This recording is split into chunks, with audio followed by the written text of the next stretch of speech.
suggest that halimbawa yung mga dams, spillways, itong mga flood control, it's about time that we really put up all projects for water management under one full-fledged department para at least masyado ng malaki DPWH.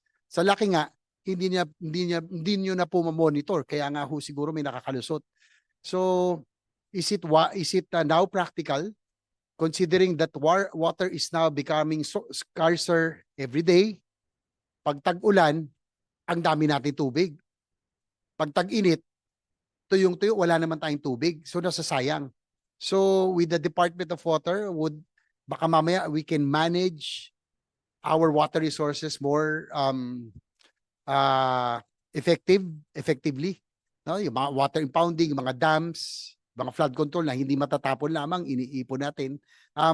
What can you, Secretary Visan, regarding the establishment of the Department of Water that will be separate from the Department of Public Works? Mr. Chairman, I think the President himself has supported this initiative. I think it is part of several discussions already with Congress and especially in the LADAC.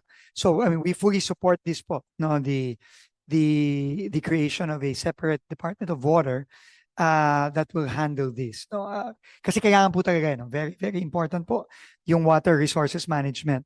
And ano po, we will support this 100% po.